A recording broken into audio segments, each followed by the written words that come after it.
If I may, I'd like to start with a poem. This is by Susie Sutton. This poem has had a very big impact on my life, professional life, personal life. Do you reach beyond to touch the sky, or lag behind, afraid to try? Do you reach beyond to learn anew, or hesitate, the same old you? Do you reach beyond to test your limit, or do you tell yourself, I am timid? Do you reach beyond to lead the pack, or do you waste time looking back? Do you reach beyond and strive to find better ways to stretch your mind? Do you reach beyond to care and share, and help some others do and dare? Do you reach beyond, expect the best, or have you given up the quest? Do you reach beyond and claim your space, here and now, this time, this place? Do you reach beyond and try to soar, or sadly play it safe once more? With your permission, I'm going to do this a little bit different than probably what you expect. You expect to leave here today with the events that occurred in order for us to develop our worldwide brand, and you'll have all of that. But what I'm going to share with you today, I'm going to walk among you because I'm an introvert. It's really true. What I'm going to talk to you about today is a love story. I'm going to talk today about passion. Passion to the point of lust. I'm going to talk about relationships. I'm going to talk about the only animal you can ride on and look sexy. The whole basis of this is relationships. How many of you have met Pat or Linda Parelli? Raise your hand. How many of you have had a lesson by Pat Parelli? Raise your hand. Can you believe this? How many? Laura Romy used to be my assistant for 7 years before Greg Monroe decided that he needed her more than I did. Parelli is all about relationships.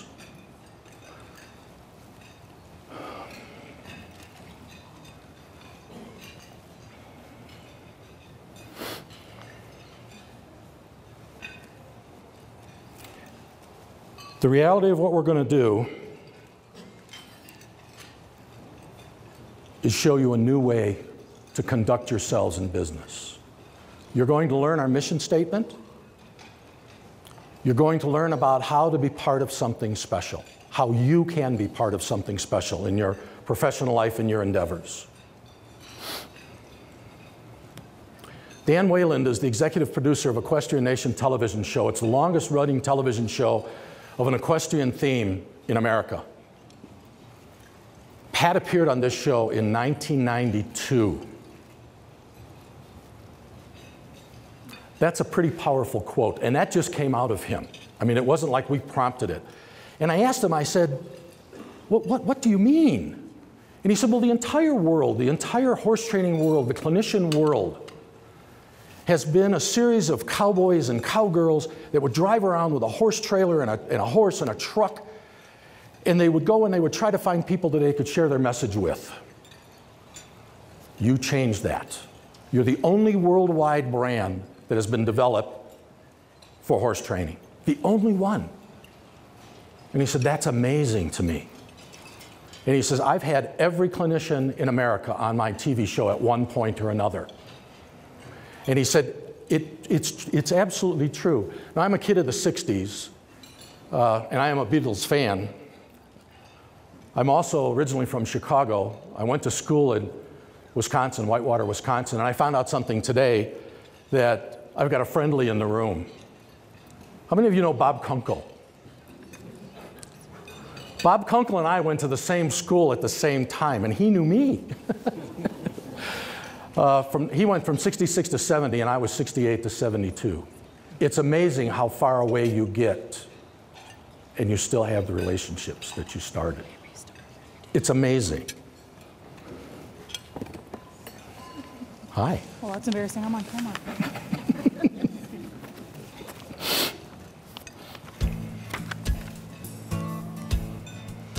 going to show you a little bit about Parelli. Welcome to Parelli Natural Horsemanship.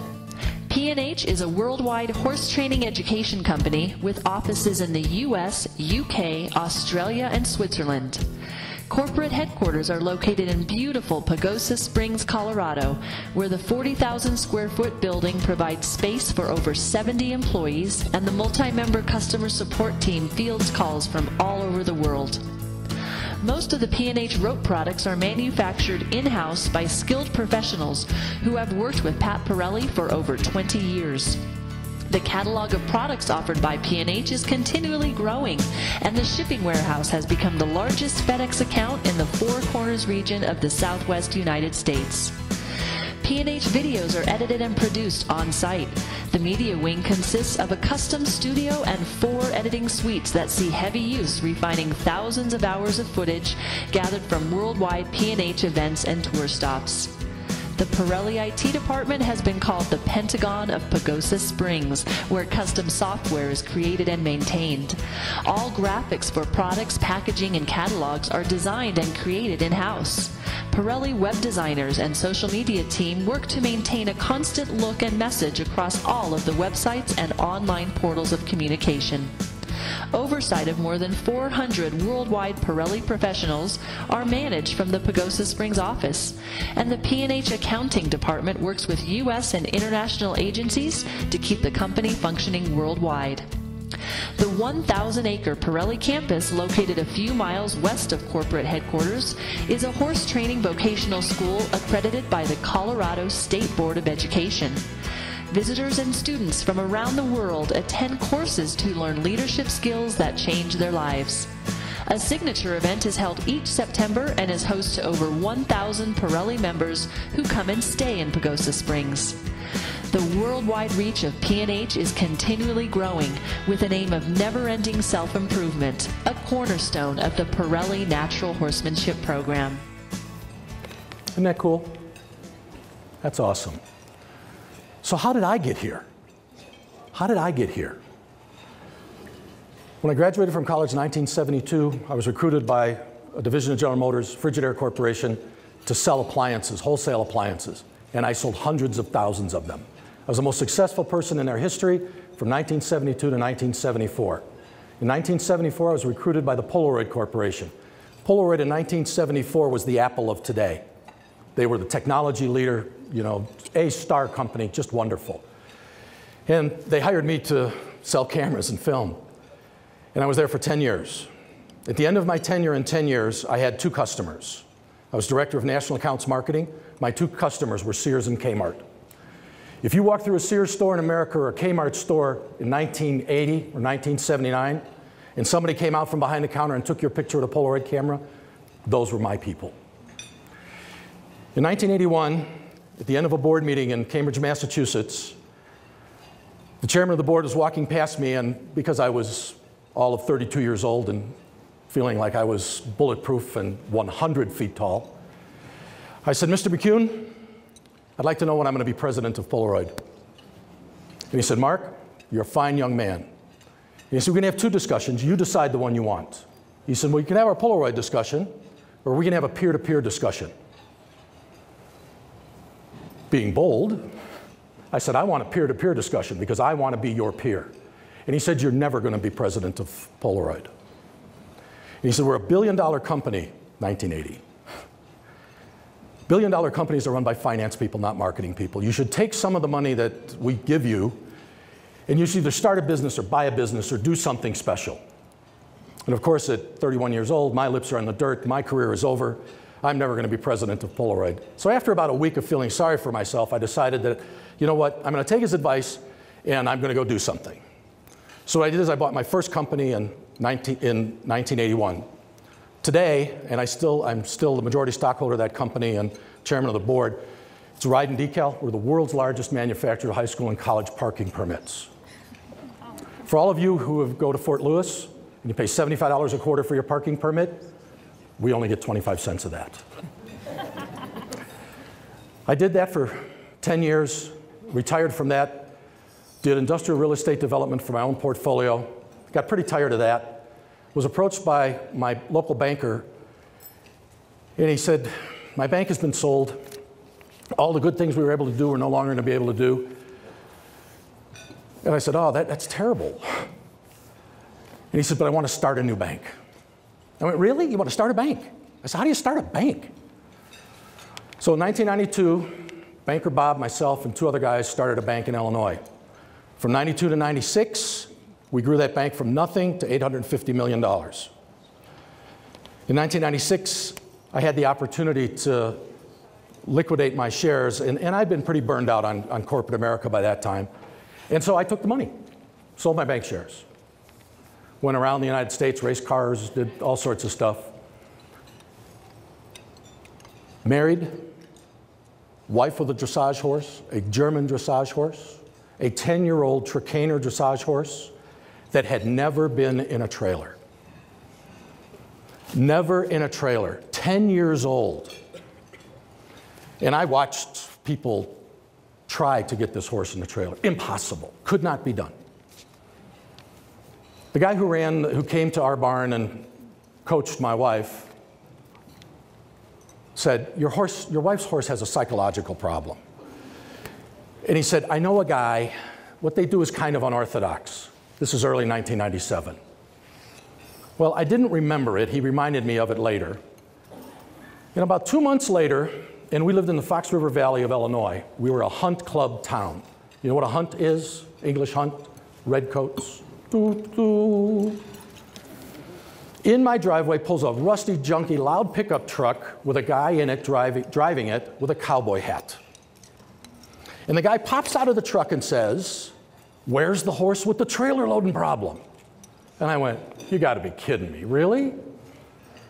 And I said, it's right out there. Can I play with your horse? It's not my horse, it's my wife's horse. You can do anything you want to that horse. I said, but I have to warn you, she's had this horse a long time, and it's never been in a trailer. Never. I mean, not one hoof in the trailer. You think you can solve that? Well, I'd like to try. And I stood there, and in 10 minutes, he had that horse in the trailer. He didn't strike the horse, didn't yell at the horse, didn't beat the horse, didn't do anything to the horse. He caused his idea to become the horse's idea. I am in awe. Awe.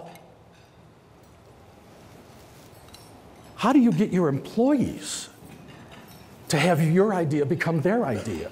Much less a horse that you can't communicate with. This is amazing to me. And I say to him, can you teach people how to do this? And for those of you who met Pat, this will ring true. I could teach anybody.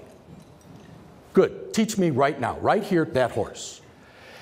It took me an hour, but if you can imagine Pat standing behind me for an hour, holding both of my wrists, trying to get the biomechanics of his technique to get the horse in.